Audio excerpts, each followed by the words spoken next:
नमस्कार, सौदा आपका में आपका स्वागत है। मैं हूं आशीष वर्मा। सबसे पहले लेकिन नजर डालेंगे कमोडिटी मार्केट्स पर। सोने के लिए जुलाई सितंबर तिमाही पिछले एक साल में ध्यान रखें सबसे खराब तिमाही साबित हुई है। इस दौरान सोने में करीब 5% की गिरावट आई है। पिछले 5 तिमाहियों में सोना लगातार गिर रहा है। कॉमिक्स पर यह $1,115 के नीचे आ गया है। दरअसल अमेरिका में कल प्राइवेट सेक्टर के नौकरियों के आंकड़े जारी हुए जो बाजार के अनुमान से भी ज्यादा था। साथ ही कल वहां नॉन फार्म पेरोल डेटा आने वाला है। ऐसे में सोना गिरकर पिछले 2 हफ्ते के निचले स्तर पर आ गया है। चांदी भी कमजोर है, लेकिन कच्चे तेल में तेजी आई है। मांग बढ़ने और सीरिया के हालात का सप्लाई पर असर पड़ने के अनुमान से क्रूड का दाम करीब 1% उछल गया है। नामेक्स पर यह फिर से $45 के पार चला गया है, जबकि ब्रेंट क्रूड में $48 प्रति बैरल के ऊपर के लेवल्स पर कामकाज हो रहा है। आज डॉलर के मुकाबले रुपया फ्लैटिश, कहना चाहिए हल्की कमजोरी के साथ कामकाज कर रहा है। ऐसे में देखते हैं घरेलू कमोडिटी मार्केट की ओपनिंग किन लेवल्स पर होती है। आपकी स्क्रीन पर सबसे पहले कच्चा तेल आएगा, जैसे हम हाईलाइट कर रहे थे। नामेक्स में ध्यान रखें 1.25% के आसपास का उछाल अर्ली एशियन ट्रेड्स में है। ब्रेंट ऑलमोस्ट 5% उछाल दिखाते हुए और भारतीय बाजार 1% की मजबूती के साथ कच्चे तेल की शुरुआत होती हुई। क्या हो रहा है एक बार क्विकली आपको समझा दूं। कुछ हद तक माना जा रहा है जैसा एंटिसिपेटेड था उतनी कमजोर डिमांड देखने को नहीं मिल रही है, तो उससे कुछ सपोर्ट मिल रहा है खासतौर पे एशिया से। लेकिन ज्यादा इंपॉर्टेंट एक पॉलिटिकल रिस्क का प्रीमियम कच्चे तेल में आ रहा है। ये प्रीमियम क्यों आ रहा है? ये सीरिया के मार्केट्स को लेकर। ध्यान रखें रशिया और यूएस दोनों बॉम्बिंग कैंपेन्स कर रहे हैं सीरिया पे, और दोनों में कोई कोऑर्डिनेशन नहीं है। तो इंटरनेशनल मार्केट्स में एक डर फैला हुआ है कि दोनों में अनइंटेंशनल क्लैशेस या झड़प ना हो जाए, उसकी दिक्कत है। तो वो पॉलिटिकल रिस्क प्रीमियम कच्चे तेल में बढ़ता हुआ आपको नजर आएगा। और एक और इंटरेस्टिंग हाईलाइट कच्चे तेल के लिहाज से आपको बता दूं, ये मार्केट शायद ये भी बात फैक्टर इन कर रहा है कि एक हरिकेन यूएस की तरफ अप्रोच कर रहा है। उससे पहले इसलिए आप देख रहे हैं ब्रेंट क्रूड में ज्यादा उछाल है, क्योंकि सप्लाईज को बढ़ाने की कोशिश हो रही है कि अगर गल्फ ऑफ मैक्सिको को अगर वो हरिकेन हिट करता है तो सप्लाई डिस्ट्रप्शंस ना हो जाए। इसीलिए ब्रेंट में खासतौर पर यूएस क्रूड में खासतौर पर माफ कीजिएगा अच्छा उछाल देखने को मिल रहा है, नामेक्स जिसे हम कहते हैं। इसके बाद नेचुरल गैस आपकी स्क्रीन पर आएगी। इंटरनेशनल मार्केट्स में 1/3% की बढ़त के साथ कामकाज है। भारतीय बाजार में 1/4% की बढ़त के साथ इस समय ट्रेड्स देखने को मिल रहे हैं। बुलियन मार्केट्स की तरफ मूव करिए, और वहां पे तो इंटरेस्टिंग है, सोना लगातार कमजोरी के साथ कामकाज करता हुआ। इंटरनेशनल मार्केट्स में आज भी हल्के लाल निशान के साथ, भारतीय बाजार में 1/4% की कमजोरी है। 4 दिनों से मेरे ख्याल से कमजोरी है, और 3.5% बीते 4 ट्रेडिंग सेशन में सोना इंटरनेशनल मार्केट्स में कमजोर हो चुका है। अब अपने 2 हफ्तों के जो लोअर लेवल से निचले स्तर है उसके आसपास कामकाज हो रहा है। क्या दिक्कत है यहां पर? कल ध्यान रखें वहां पे यूएस में प्राइवेट सेक्टर के जॉब्स का डेटा आया था, उम्मीद से कहीं बेहतर था, तो एक डर बैठ गया कि फेड शायद वाकई इस साल के अंत तक मूव करेगा। दूसरा, एक और तलवार लटकी हुई है सोने के ऊपर, जब कल वो नॉन फार्म पेरोल्स डेटा आने वाले हैं, लोग उस डेटा से अनुमान लगाने की कोशिश करेंगे फेड का अगला कदम। तो उस नर्वसनेस, उस अनसर्टेनिटी में सोना लगातार कमजोरी के साथ ही कामकाज कर रहा है। पर चांदी 1/3% की बढ़त है। इंटरनेशनल मार्केट में भी दरअसल चांदी 1/4% के आसपास की बढ़त के साथ कामकाज कर रही है। तो उसी के तर्ज पर भारतीय बाजारों में मजबूती, और इनफैक्ट आपकी स्क्रीन पर 0.5% के आसपास इंटरनेशनल मार्केट, भारतीय बाजारों में 1/4% की बढ़त के साथ कामकाज हो रहा है। बेस मेटल्स की तरफ मूव करिए। ध्यान रखें चाइना के मार्केट्स अब लंबे छुट्टी के लिए बंद होने वाले हैं, बंद हो गए आज से। कॉपर 1%, 1.25% के आसपास का उछाल। निकेल में 2/3% की मजबूती है। कॉपर आपकी स्क्रीन पर फिर से आता हुआ अच्छी खासी मजबूती के साथ आज इसने कामकाज की शुरुआत करी है। एल्यूमिनियम 3/4% की बढ़त है, 75 पैसे ऊपर एक कमोडिटी खुलती हुई। लेड में हम देख रहे हैं 0.5% से ज्यादा की मजबूती है, 65 पैसे ऊपर शुरुआत होती हुई। जिंक में 0.1% के आसपास की मजबूती के साथ कामकाज हो रहा है। जैसे इंटरनेशनल मार्केट में कुछ सेंटिमेंट भी इंप्रूव हुए हैं। माइनिंग मेटल कंपनीज के शेयर अगर आप इक्विटी मार्केट ट्रैक करते हैं तो आपने देखा होगा इंटरनेशनल मार्केट में कुछ उछाल है, तो सेंटिमेंट्स इंप्रूवमेंट का भी शायद इन बेस मेटल्स को फायदा मिलता हुआ। एग्री कमोडिटीज अब आपकी स्क्रीन पर। सोयाबीन 24 रुपए ऊपर, ऑलमोस्ट 3/4% की बढ़त के साथ शुरुआती टेक्स आते हुए। सोया ऑयल में 3 रुपए के आसपास की मजबूती, 0.5% मजबूती के साथ ही काउंटर की शुरुआत हो रही है। मस्टर्ड सीड में प्राइस वॉल्यूम एक्शन पिकअप नहीं हुआ है, 44.18 कल के क्लोजिंग लेवल्स। जीरा 30 रुपए के आसपास के दबाव के साथ शुरुआत, 15,625 के लेवल्स।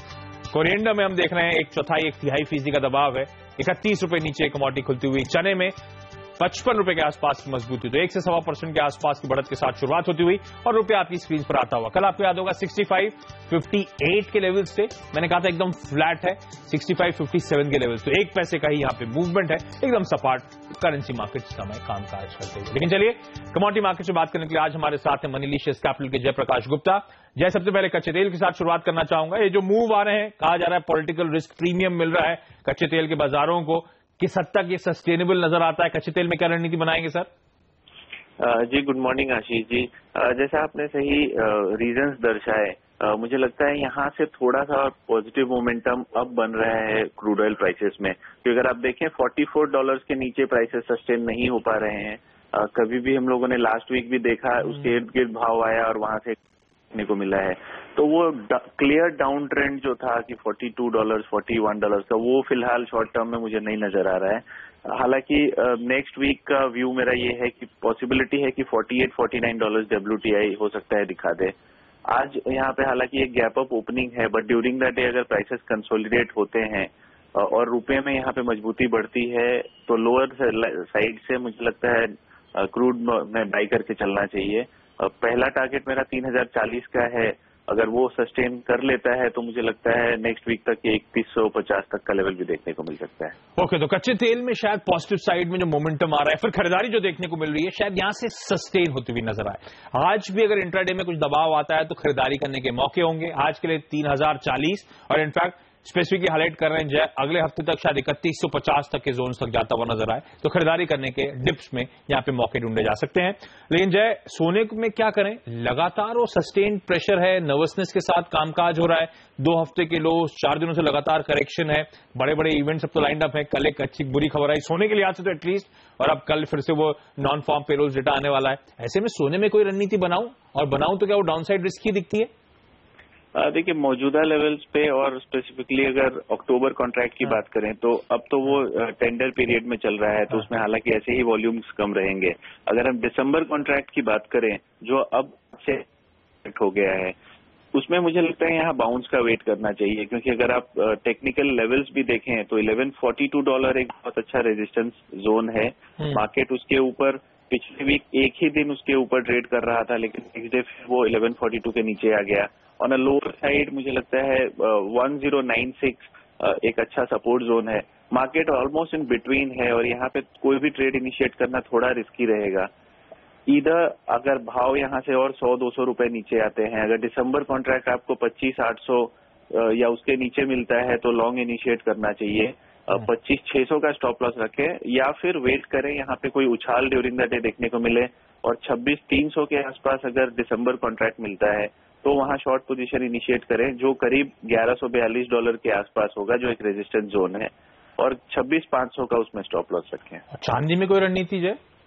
चांदी मुझे लगता है बेस मेटल से जो एक पॉजिटिव क्यूज आ रहे हैं, आज एक चाइना का जो मैन्युफैक्चरिंग PMI था वो स्लाइटली अपटिक है कंपेयर टू प्रीवियस डेटा, तो वो एक सपोर्ट प्रोवाइड कर सकता है बेस मेटल्स को, जिसका एक पॉजिटिव असर मुझे लगता है चांदी को भी मिलेगा।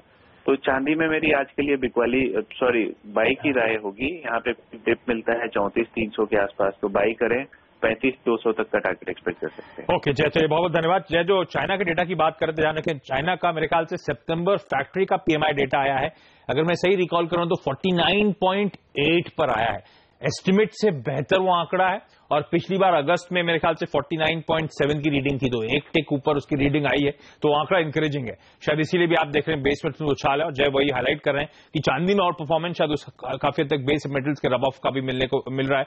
तो चांदी में किसी भी डिप में खरीदारी करके चलें, लेवल्स आपकी स्क्रीन पर 35,200 तक के लेवल्स तक यहाँ पे अप्रोच किया जा सकता है डिप्स में खरीदारी। सोने में लेकिन किसी भी बाउंस पे बिकवाली करने के मौके ढूंढे जा सकते हैं। लेकिन इस बीच, इससे पहले मैं ब्रेक लूं, IDFC का शेयर आपकी स्क्रीन पर आएगा, ध्यान रखें, घबराए ना, आपको एकदम से वो प्राइस में तगड़ा करेक्शन देखने को मिला होगा। आज से एक्स बैंक IDFC ट्रेड हो रहा है।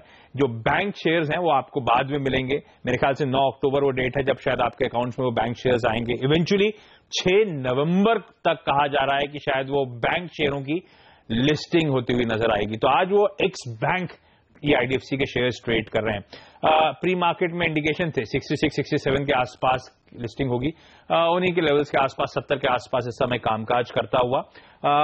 कैसे भापें, कैसे वैल्यूएशन करना होगा आपको, मैं करने की कोशिश कर रहा था, समझने की कोशिश कर रहा था।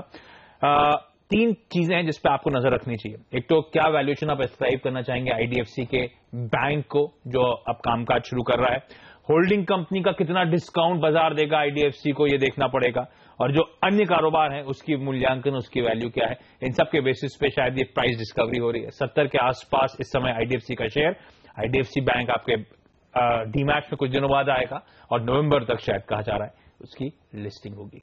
छोटा सा ब्रेक के बाद इक्विटी मार्केट्स पे फोकस करेंगे और खास तौर पे आपके साथ सवाल जवाब का सिलसिला शुरू करेंगे।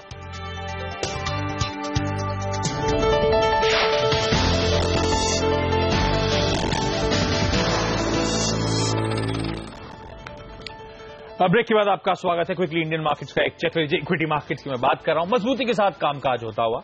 इनफैक्ट सेंसेक्स में 200 अंक से ज्यादा की मजबूती है। निफ्टी भी 45-50 अंक के आसपास की बढ़त के साथ कामकाज कर रहा है। हालांकि परसेंटेज में आपको थोड़ा सा वेरिएशन दिखेगा सेंसेक्स और निफ्टी के, वो इसीलिए क्योंकि निफ्टी का हिस्से में 50 स्टॉक्स हैं, सेंसेक्स में 30 स्टॉक्स हैं, और उस हिस्से में एक्चुअली एचसीएल टेक्नोलॉजीज शुमार है निफ्टी में, जो सेंसेक्स में नदारत है। और एचसीएल टेक्नोलॉजीज ने जो अर्निंग्स की वार्निंग दी है, यानी कि सितंबर क्वार्टर कमजोर रहेगा, क्रॉस करेंसी यानी कि डॉलर की जो मजबूती हुई है बाकी करेंसीज के मुकाबले, उसके चलते, या एक क्लाइंट स्पेसिफिक इशू है जिसके चलते रेवेन्यूज हिट होंगे, या फिर बड़े डील जो है उसमें माइग्रेशन में दिक्कतें आनी है, उन सब के चलते शायद एक क्वार्टर दबाव में रहेगा। एचसीएल की तरफ से पहली बार ऐसा हो रहा है कि एक क्लाइंट स्पेसिफिक वार्निंग आई है, तो दिक्कत की बात है। और स्टॉक आपकी स्क्रीन पर 9-10% के आसपास आज का स्टॉक ऑफ द डे कहना चाहिए, और इसीलिए आज निफ्टी पे भी इससे थोड़ा सा ज्यादा आपको प्रेशर देखने को मिलेगा, यानी कि अपसाइड थोड़ी सी कैप नजर आएगी सेंसेक्स के मुकाबले। लेकिन अदरवाइज भारतीय बाजार एक स्ट्रांग स्टेट में नजर आएंगे। मिड कैप्स ऑलमोस्ट 0.1% के आसपास की मजबूती के साथ कामकाज कर रहे हैं इस समय। स्मॉल कैप्स में भी अच्छा पॉजिटिव साइड में मोमेंटम है, सिमिलर मैग्नीट्यूड के गेन्स हैं 0.1% के आसपास। तो across the board Indian markets में खरीदारी देखने को मिल रही है। मार्केट ब्रेथ पॉजिटिव है और अच्छा खासा पॉजिटिव है। हर 4 शेयर्स में से 3 स्टॉक्स ऐसे हैं जो मजबूती के साथ कामकाज कर रहे हैं, यानी कि जो शेयर्स ट्रेड हो रहे हैं 75% मार्केट इस समय हरे निशान या बढ़त के साथ ट्रेड कर रहा है, जो एक इंकरेजिंग सिग्नल है। बैंक्स कुछ हद तक कल फिजल आउट हुए थे, यानी कि कल अच्छा मोमेंटम था मार्केट्स में बैंक्स, लेकिन लाल निशान में बंद हुए थे। 1/3% का दबाव था। लकीली आज बैंक्स में कुछ खरीदारी है, 1/3 आधे % के आसपास की बढ़त के साथ बैंक्स कामकाज कर रहे हैं। अदरवाइज फार्मास्यूटिकल्स में वापस खरीदारी लौटी है, एफएमसीजी में खरीदारी देखने को मिल रही है। तो कुछ सिलेक्टिव पॉकेट्स हैं जिनमें आज अच्छे रुझान के साथ ट्रेड्स देखने को मिल रहे हैं। बस एक दिक्कत की बात वो आईटी है, और आईटी में भी एचसीएल टेक्नोलॉजीज है। अदरवाइज आईटी भी लो लेवल से स्मार्टली रिकवर करता हुआ आपको नजर आएगा। अगर आईटी का इंट्राडे इंडेक्स आप देखेंगे तो अब तो महज 1/3% के आसपास का दबाव रह गया है।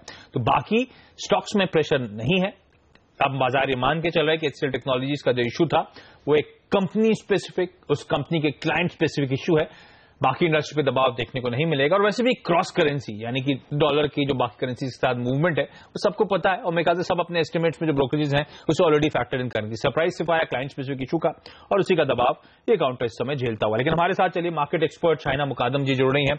शाइना जी हाय, कैसे प्ले करूं मार्केट्स को? अच्छा मोमेंटम लौटा है, खैर इंटरनेशनल मार्केट भी सपोर्टिव है, डोमेस्टिक क्यूज पॉजिटिव थे जब से आरबीआई की पॉलिसी, और सरप्राइज डिलीवर करा गवर्नर साहब ने, लेकिन अब वहां से अच्छा खासा मोमेंटम आ चुका है। अब हम उन जोन्स के आसपास हैं जहां पिछले कुछ बार से अटकते हुए नजर आ रहे थे, 8,000, 8,050 के आसपास। क्या लगता है फिर से अटकेंगे मैम, या अभी भी आप खरीदारी करना चाहेंगे और इस लंबे वीकेंड में कुछ पोजीशन ले जाने की हिम्मत रखेंगी? मेरा मानना है कि 8,000, 8,050 जैसे आपने बताया ये इम्पोर्टेंट रेजिस्टेंस जोन्स रहेंगे, लेकिन शॉर्ट टर्म थोड़ा बहुत आज के लिए मार्केट ठीक ही रहेगा। बट मैं कैरी फॉरवर्ड पोजीशंस नहीं करूंगी for the weekend of course, but I think थोड़ा बहुत सेंटिमेंट है अच्छा, but I think we will hit resistance levels at higher at थोड़े यहाँ से ऊपर 50 पॉइंट ऊपर, 100 पॉइंट ऊपर पे I think they will be selling coming in again. Okay, तो कैरी फॉरवर्ड नहीं, लेकिन इस बात का कॉन्फिडेंस है मैम कि जो मोमेंटम आ रहा है, क्या और लेग्स हैं इस रैली के, क्या और ये तो बात सच है, इतने लंबे वीकेंड में कोई पोजीशन ले जाना नहीं चाहेगा जिस तरह की फ्लूइडिक सिचुएशन है, लेकिन इस बात का एटलीस्ट कॉन्फिडेंस आ रहा है कि कुछ और लेग्स हैं इस रैली में, कुछ और अपसाइड देखने को मिल सकते हैं। या आई थिंक 50 पॉइंट से 100 पॉइंट ऊपर जा सकते हैं। जैसे अभी 8000 लेवल निफ्टी पे it is like a psychological level, but technically अगर देखो तो 8100 तक भी हम डेफिनेटली ये रैली जो है वो लेवल्स तक देख सकते हैं। बट फिर हायर लेवल्स पे फिर से एक बार हो सकता है सेलिंग आए, तो रिव्यू करना चाहिए। But I think to an extent another 50-100 points है वापस रैली में फिर भी बाकी तो कुछ मोमेंटम और आ सकता है, कुछ लेग्स और है, शायद 8100 तक जाएं, लेकिन फिर भी जो टेक्सचर है मार्केट का अभी भी वो शायद शाइना की बातों से लग रहा है सेल ऑन राइज का ही मार्केट है, तो इवेंचुअली शायद बिकवाली का प्रेशर फिर से हावी होता हुआ नजर आए, दबाव देखने को मिले। तो कॉशियसली आप इस मार्केट को अभी भी अप्रोच करें। लेकिन चलिए सवाल जवाब का सिलसिला शुरू करते हैं। कल हम बहुत ज्यादा सवाल ले नहीं पाए थे, आज कोशिश करेंगे ज्यादा से ज्यादा सवाल ले पाए शो के दौरान। अहमदाबाद से सबसे पहले अनिल पटेल जी जुड़े हैं हमारे साथ। अनिल जी हाय, गुड मॉर्निंग सर, पूछिए अपना सवाल। अनिल जी। अनिल बात कर रहा हूँ। हाँ sir, good morning. Good morning. मेरे मदरसन सुमित 200 शेयर्स लिए हुए हैं 263 रेट में। ठीक है। और उसका रेट अभी बहुत ही डाउन हो गया है और अप डाउन हो रहा है बार बार। अच्छा, ये आपने जब अनिल सवाल स्टॉक लिया था तो ट्रेडिंग के लिहाज से लिया था या फिर पोर्टफोलियो में रखने के लिए लिया? थोड़ा लंबी अवधि का टाइमलाइन था? नहीं, ट्रेडिंग के हिसाब से ही लिया था। पर ट्रेड के हिसाब से तो आप काफी नीचे आ चुका है। स्टॉप लॉस लगाना चाहिए था जब आपको पता था बहुत वोलेटाइल हो रहा है काउंटर। लेकिन शायना हालांकि ट्रेड के लिहाज से लिया था, लेकिन मैं कई सारे दर्शकों की तरफ से सवाल पूछ रहा हूं आपसे कि आप मदरसन सुमी जो एक समय सबको बहुत पसंद आती थी, बड़ा प्रीमियम कमांड करती थी मार्केट में, अभी भी कंपनी स्पेसिफिक इशू नहीं है, कंपनी के जो ग्लोबल क्लाइंट्स हैं शायद उनको लेकर अब इश्यूज क्रॉप अप हो रहे हैं, लेकिन क्या वो प्राइस में काफी तक अब रिफ्लेक्ट कर रहे हैं इन लेवल्स के आसपास? मदरसन सुमी जैसे स्टॉक में आप क्या करेंगी? और देखिए मेरा मानना था when the stock was moving up, in fact I think even on your show मैंने कहा था कि it is very over priced तो अगर कुछ भी थोड़ा भी नेगेटिव न्यूज होता है तो वो करेक्ट होता है। तो in fact my view at that point in time was to sell but अभी अगर इतना करेक्शन हो चुका है, I think the investor should keep a stop loss of 227 rupees and he can hold. हो सकता है ये जो एक बाउंस आता है तो उस बाउंस में it can go up to about 270। It is possible कि उनको अपना कॉस्ट प्राइस रिकवर हो सकता है। बट जैसे मेरा मानना है कि there is stock specific, company specific issues, क्योंकि there are two major issues. एक तो जैसे अभी उनके प्रोडक्ट का यूरोप में वॉल्यूम्स कैसे मतलब इफेक्ट होगा वो अभी क्लैरिटी नहीं है, बट अनुमान हो रहा है कि एटलीस्ट 5% हिट हो सकता है। That is one point. Second point, Maruti का भी जो लोकल उनका जो सोर्सिंग है वहां पर भी मेरे हिसाब से थोड़ा बहुत प्रेशर आ सकता है। और वैल्यूएशन अगर देखा जाए it's now become in line with the other companies in the sector. तो आई थिंक उनको एक बार ये रैली में बुक करके निकल जाना चाहिए। ओके, तो 227 पे अपना स्टॉप लॉस प्लेस करें अनिल। शायद आपको प्रॉफिटेबल एग्जिट या शायद आप कैपिटल प्रोटेक्ट कर पाए अपना, शायद एग्जिट मिले आपको इस काउंटर से। शाइना ने मारुति की बात करी तब मेरे जहन में एक्चुअली आया आज जाने तमाम ऑटो कंपनीज फोकस होने वाली हैं। महीने का पहला दिन है 1 अक्टूबर, शायद अब से कुछ ही देर बाद मारुति की बात हो रही थी, मारुति के ऑटो सेल्स के नंबर्स आपकी सीन्स पे फ्लैश हों, तो कीनली वेट करें। छोटा सा ब्रेक ले लेते हैं, ब्रेक के बाद सवाल जवाब का सिलसिला जारी रखेंगे।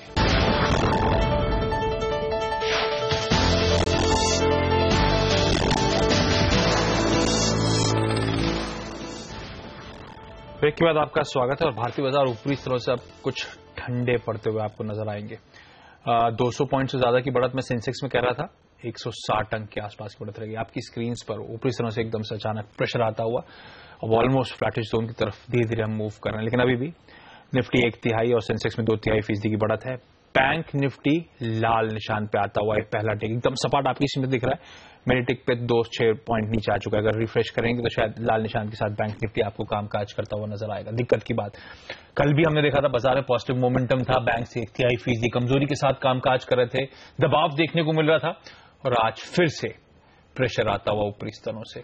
इंटरेस्टिंग आईटी जिसके लिए बुरी खबरें, लो लेवल से वो एक स्मार्ट रिकवरी दिखा रही है, लेकिन बैंक्स पे नजर रखें, ये एक दिक्कत की बात है। और अब धीरे धीरे करके और 135 अंक के आसपास की बढ़त है, तो ऊपरी स्तरों से लगातार प्रेशर बढ़ता हुआ एकदम फ्लैट लाइन की तरफ, यानी कि कल के क्लोजिंग लेवल्स के आसपास अब इंडियन मार्केट्स बढ़ते हुए, तो जैसे सब एक्सपर्ट्स मान रहे थे, इनफैक्ट चाइना भी कह रही थी लंबे वीकेंड से पहले शायद पोजीशन ले जाना नहीं चाहेंगी, तो सेकंड हाफ में एक्सपेक्ट कर रहे थे प्रॉफिट बुकिंग। ये तो अचानक सुबह ही प्रॉफिट बुकिंग का सिलसिला शुरू हो चुका है। देखना होगा कितना किस हद तक दबाव आता है इंडियन मार्केट्स में। लेकिन चलिए सवाल जवाब पे फोकस करते हैं वापस। अब हमारे साथ ललित जी जुड़ रहे हैं। ललित जी हाय, गुड मॉर्निंग सर, कहां से बोल रहे हैं और क्या सवाल है सर? सर मैं एल&टी का 1484 में लिया हूँ 100 शेयर, ऑल लेना चाहता हूँ, ये ऑल घटेगा क्या? 1484 मिलिया। ललित जी ट्रेडिंग के लिहाज से लिया था, थोड़ा सा लंबी अवधि के लिहाज से सुन के लिया था? लॉन्ग टर्म के लिए। ओके शाइना, इससे पहले ललित जी आप फोन रख दीजिए, आप टीवी स्क्रीन पे बने रहे, टीवी से जुड़े रहे, आपके सवाल का मैं आगे जवाब दूंगा। लेकिन इस समय मारुति सुजुकी के नंबर्स जो मैं कह रहा था आपसे कुछ ही देर में आने वाले, वो नंबर्स आपकी स्क्रीन पे फ्लैश होते हुए कुल सेल्स आई हैं 1,13,000 यूनिट। 1,13,000, 1,18,000 यूनिट्स की हमारे पास एक्सपेक्टेशंस थी, तो उम्मीद से थोड़ी सी कमजोर ये बिक्री का आंकड़ा है सेल्स पे, इसलिए आप देख रहे हैं स्टॉक पे भी हल्का दबाव है। 4.25% के आसपास बढ़ी है, एक्सपेक्टेशंस थी 8% के आसपास सेल्स में जम देखने को मिलेगा। मैं कुल सेल्स की बात कर रहा हूं, यह आंकड़ा 1.18 की एक्सपेक्टेशंस 1.13 लाख यूनिट्स पे आता हुआ, अब तक यही एक आंकड़ा आया है। लेकिन क्विकली आपको बता दूं, एक्सपेक्टेड था कि वॉल्यूम्स मारुति के केस में कुछ डिसेंट होंगे, क्योंकि पेट्रोल व्हीकल्स की ध्यान रखें डिमांड में कुछ इजाफा देखने को मिला था। साथ साथ खासतौर पर वो कंपनीज जो नए लॉन्चेस कर रही हैं, मारुति एक है, हिंडई एक है, वो न्यू लॉन्चेस जो कर रही हैं उनकी डिमांड में अभी भी रिवाइवल या अभी भी हालात सुधरते हुए नजर आएंगे। मारुति के केस में एस क्रॉस जैसी कार्स लॉन्च हुई थी, एसयूवीज लॉन्च हुई थी, तो उसका भी कुछ हद तक फायदा था। एक्सपोर्ट्स लेकिन 26% कमजोर होकर 7676 यूनिट्स पे। एक्सपोर्ट्स हम एक्सपेक्ट करते फ्लैट या आधे % के आसपास का उछाल होगा, और यहाँ पे 26% का दबाव है, तो एक्सपोर्ट्स को तगड़ा झटका लगता हुआ। मुझे नहीं पता क्या वो फोक्सवैगन और दुनिया भर में जो ग्लोबल कार कंपनीज को लेकर दिक्कतें हैं, एक्सपोर्ट मार्केट भी ठंडे पड़ रहे हैं, पता नहीं, लेकिन एक्सपोर्ट्स में 26% के आसपास का दबाव आता हुआ, जबकि एक्सपेक्टेशंस थी एक्चुअली आधे % का इजाफा होगा। 10,500 यूनिट्स में मारुति के एक्सपोर्ट्स पहुंचेंगे, नंबर 76 पे ये आंकड़ा आता हुआ, ये दिक्कत की बात। डोमेस्टिक सेल्स का वेट कर रहा हूं मैं, 9% के आसपास का इजाफा, 1,08,000 यूनिट की एक्सपेक्टेशंस मेरी टीम ने मुझे दी हैं। डोमेस्टिक सेल्स 1,06,000 यूनिट्स पे पहुंचती हुई थोड़ी सी उम्मीद से कमजोर, 8.8% का जंप था, 6.8% का जंप मारुति की तरफ से आता हुआ। तो अक्रॉस द बोर्ड सितंबर बिक्री के आंकड़े हल्के कमजोर हैं। सबसे बड़ी दिक्कत की बात एक्सपोर्ट का आंकड़ा फ्लैट एक्सपेक्टेड था या आधे % के आसपास का उछाल एक्सपेक्टेड था, एक्सपोर्ट्स में एक्चुअली 26% का दबाव आया है। डोमेस्टिक सेल्स उम्मीद के मुताबिक मार्जिनल डिक्लाइन देखने को मिल रहा है, वहां पे 1.08 लाख यूनिट्स की एक्सपेक्टेशन थी, 1.06 लाख यूनिट्स के आसपास की डिलीवरी आई है। तो मारुति के ओवरऑल सेल्स में दबाव खास तौर पे एक्सपोर्ट में जो दबाव देखने को मिल रहा है उसके चलते। बाकी ऑटो कंपनीज ध्यान रखें, सितंबर बिक्री के आंकड़े एक्सपेक्टेड है कि मिक्स बैग रहेंगे। कोशिश करेंगे अपनी ऑटो एनालिस्ट जो हमारे इन हाउस हैं सोनम मेहता, उनसे जुड़ने की, लेकिन आपको इस बीच बता दूं ओवरऑल एक्सपेक्टेड है कि मिले जुले रहने वाले इस बार बिक्री के आंकड़े। खासतौर पे एमएचसीवी सेगमेंट आपने देखा होगा गजब का मोमेंटम था, इस बार भी एक्सपेक्टेड है वहां पे तगड़ा उछाल देखने को मिलेगा। खासतौर पे अक्टूबर से जो कीमतें बढ़ने की बात है, अक्टूबर से जो anti lock braking systems mandatory हो रहे हैं 1 अक्टूबर से, तो कहा जा रहा था सितंबर में उसका कुछ हद तक हम पहले प्रिल्यूड होते हुए और डिमांड अच्छी देखेंगे। तो एमएचसीवी सेगमेंट फोकस में रहेगा। पैसेंजर व्हीकल सेगमेंट मॉडेस्ट 5% के आसपास की ग्रोथ थी। मारुति और हुंडई मैंने कहा था न्यू लॉन्च के चलते हालात इंप्रूव होंगे, लेकिन खैर मारुति केस में इतने हालात इंप्रूव नहीं हुए। एक्सपोर्ट्स दिक्कत की बात है, 1.5-2% अवे स्टॉक कमजोरी के साथ दिन के लोस पे समय कामकाज करता हुआ। हमारे साथ हमारी सहयोगी सोनम मेहता जुड़ चुकी हैं। सोनम, खासतौर पर अगर मेरा आंकलन सही है तो एक्सपोर्ट से बड़ा तगड़ा झटका लगा है, कोई स्पेसिफिक वजह आपको नजर आई? कैसे देख रही हैं आप इन नंबर्स को जो सितंबर बिक्री के आए हैं? आशीष, ये सबसे बड़ी दिक्कत है मारुति के लिए। मारुति इतना डोमेस्टिक मार्केट पर फोकस कर रहा है, इसके कारण ही एक्सपोर्ट फिगर्स कंपनी के काफी वक्त से कमजोर आ रहे हैं। बल्कि मारुति सुजुकी डोमेस्टिक मार्केट में भी ज्यादातर सेल्स ग्रैब करने के लिए डिस्काउंट्स भी काफी हाई लेवल्स पे दे रहा है, और इसी की वजह से शायद यहाँ पर एक्सपोर्ट्स के फ्रंट पर एक दबाव दिखाई दे रहा है, और वही डोमेस्टिक फ्रंट पे कुछ राहत कही जा सकती है, लेकिन जो ओवरऑल बाद में परफॉर्मेंस आ जाता है वो डेफिनेटली कमजोर हो जाता है। आपको बता दूं कंपनी के जो नए लॉन्चेस है वो ही कंपनी के ओवरऑल सेल्स को फिलहाल ड्राइव कर सकते हैं। एस क्रॉस भी जो लॉन्च किया उसको माना जा रहा है कि कंपनी को बहुत अच्छा रिस्पांस मिला है, पर उसके बाद भी कंपनी इस तरह के अगर नंबर्स डिक्लेयर करती है तो थोड़ा मुश्किल का पिक्चर हो जाएगा। कंपनी को अपने एक्सपोर्ट्स पर फोकस करना बहुत जरूरी होगा, जहां पर दूसरी सब कंपनियां काफी फोकस कर रही है और वहां से इन कंपनियों को फायदा भी मिलता दिख रहा है। ओके, तो दिक्कत की बात एक्सपोर्ट्स मार्केट और दबाव वहां पे ही देखने को मिला, इसके नंबर्स कमजोर हैं। अब कीनली अवेट करेंगे हम बाकी ऑटो कंपनीज के नंबर्स। मैंने पैसेंजर व्हीकल सेगमेंट एमएचसीवी सेगमेंट की बात करी थी। ध्यान रखें इस बार ऑटो नंबर्स में एक इंपॉर्टेंट हाईलाइट है, मॉनसून कमजोर रहा है, ये लगातार दूसरा साल है जब मानसून के फ्रंट पे डेफिसिट या बेहद कमजोर चल रही है, तो रूरल डिमांड कैसी रही है, इंपैक्ट उसका नंबर्स पे ऑब्वियसली आपको देखने को मिलेगा। दूसरा, ये अब फेस्टिव सीजन आ गया है, पर इस बार जो दशहरा है वो पीछे खिंचता हुआ नजर आएगा। पिछले साल दशहरा 4 अक्टूबर को आया था, इस बार दशहरा अगर मैं सही हूं तो 22 अक्टूबर को आना है, तो जो फेस्टिव डिमांड है वो कुछ लैग के साथ आएगी, तो शायद अक्टूबर के नंबर्स में फेस्टिवल डिमांड देखने को मिलेगी। इससे साल दर साल नंबर्स में इसलिए भी दबाव होगा। तो टू व्हीलर मैन्युफैक्चरर्स तमाम अब जो नंबर्स आएंगे वो इंटरेस्टिंग होगा। एक्चुअली रूरल डिमांड कैसी रही, फेस्टिव डिमांड कुछ पिकअप हुई है या बाकी लैग के साथ देखने को मिलने वाली है। महिंद्रा एंड महिंद्रा जैसी नंबर्स इंपॉर्टेंट होंगे, ट्रैक्टर नंबर्स इनके इंपॉर्टेंट होंगे कि ये रूरल डिमांड के साथ तक धक्का खा रही है। लेकिन शाइना हमारे साथ हैं। शाइना, मारुति के नंबर्स कैसे देख रही हैं आप और स्टॉक पे क्या कॉल है मैम आपका? मारुति के numbers of course below expectations आए हुए हैं एंड हो सकता है कि जैसे आपने बताया एक्सपोर्ट्स में जो हिट है उनको उस हिसाब से आई थिंक ओवरऑल उनके मार्जिन पे भी थोड़ा बहुत इम्पैक्ट हो सकता है।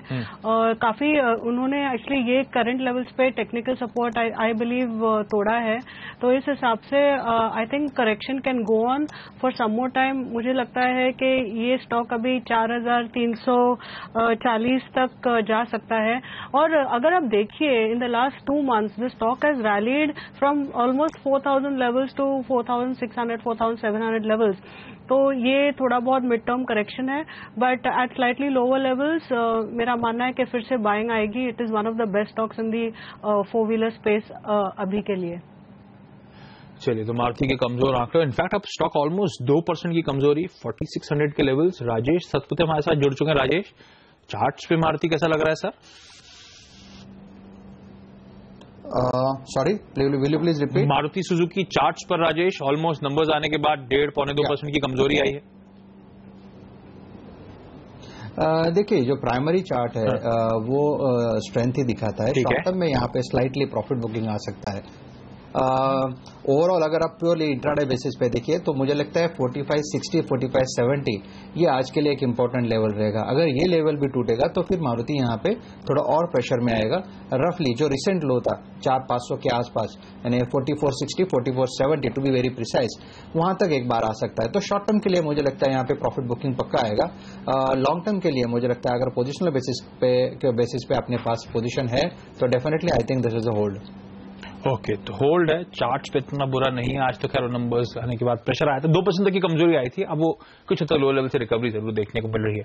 मारुति के नंबर्स कमजोर आए तो इसके साथ जो इसका प्रॉक्सी माना जा रहा था, जो नए लॉन्चेस कर रहा था, लिस्टेड नहीं है, लेकिन हुंडई के नंबर्स फिर इंपॉर्टेंट होंगे गॉज करने के लिए वाकई हालात क्या हो रहे हैं ऑटो इंडस्ट्री के। छोटा सा ब्रेक के बाद हेडलाइंस, ब्रेक के बाद आईडीबीआई बैंक का मैनेजमेंट हमारे साथ जुड़ेगा और साथ साथ लास्ट इन टूबरो का जो सवाल आया था एक दर्शक का, उसका भी क्वेरी को सॉल्व करने की कोशिश करेंगे।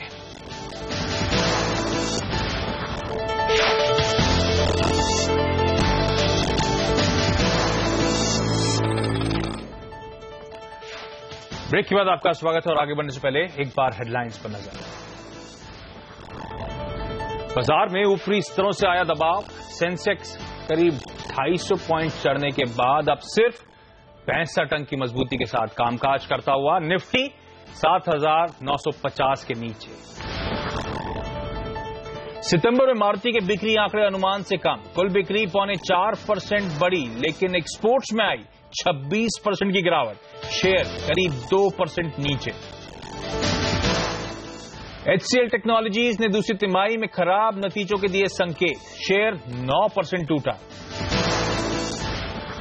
आज से आईडीएफसी का बैंकिंग कारोबार शुरू, बैंक कारोबार अलग होने के बाद आईडीएफसी का शेयर 70 रुपए के आसपास। 9 अक्टूबर को मिलेंगे आईडीएफसी बैंक के शेयर, 6 नवंबर को होगी उसकी लिस्टिंग। डीजल आज से हुआ 50 पैसे प्रति लीटर महंगा, लेकिन पेट्रोल के दाम में कोई बदलाव नहीं। और काले धन पर डिस्क्लोजर स्कीम में सरकार ने 3770 करोड़ रुपए कमाए। स्कीम के तहत 638 लोगों ने काले धन की दी जानकारी।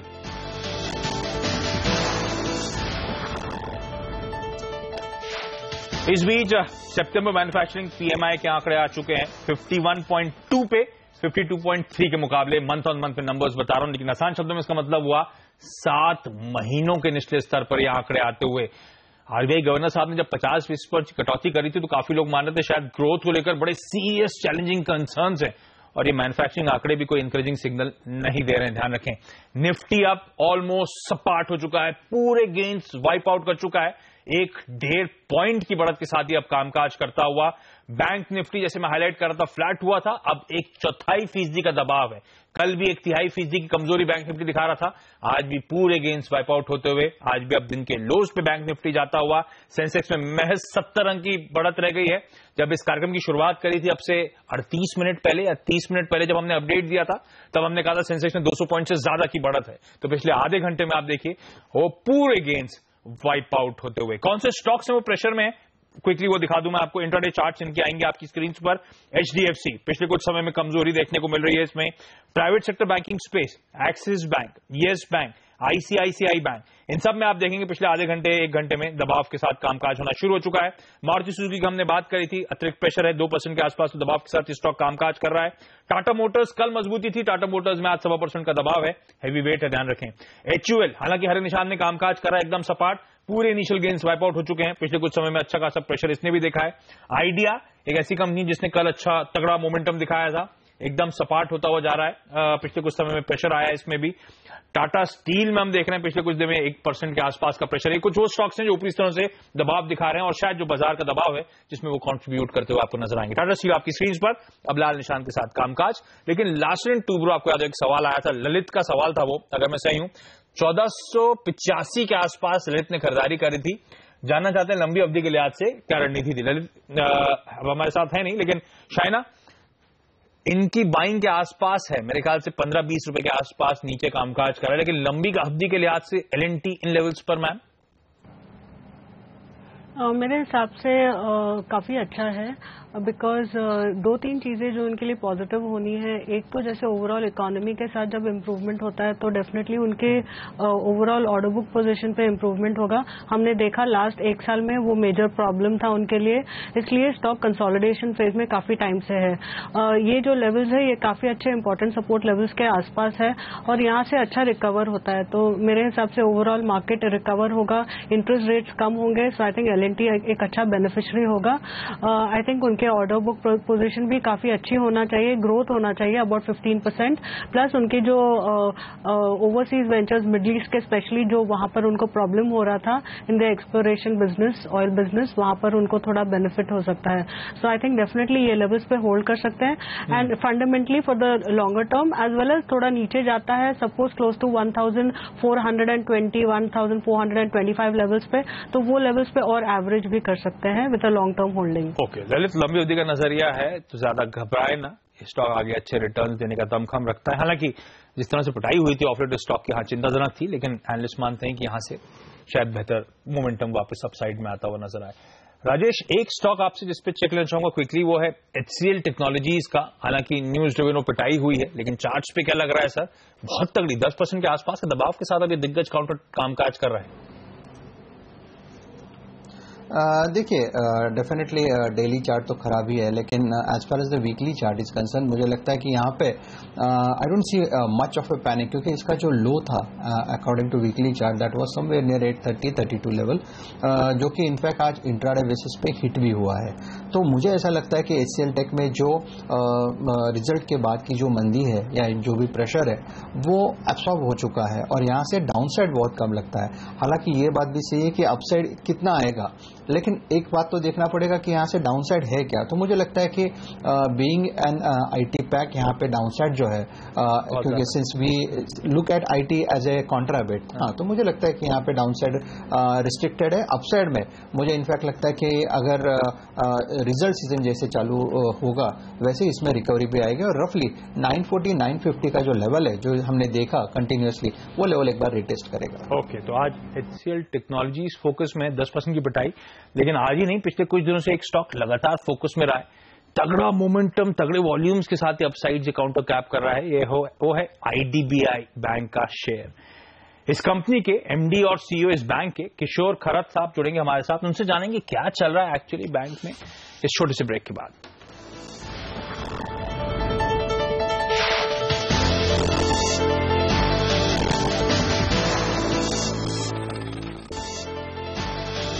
ब्रेक के बाद आपका स्वागत है। भारतीय बाजारों में एकदम ठंडा कामकाज, निफ्टी एकदम फ्लैट लाइन यानी कि कल के क्लोजिंग लेवल्स के आसपास कामकाज करता हुआ। लेकिन चलिए समय वेस्ट नहीं करते, सबसे पहले अब जैसे हमने प्रॉमिस किया था, आईडीबीआई बैंक के एमडी और सीईओ मिस्टर किशोर खरात साहब हमारे साथ जुड़ चुके हैं। खरात साहब बहुत बहुत धन्यवाद सिंधी से आवाज के लिए वक्त निकालने के लिए।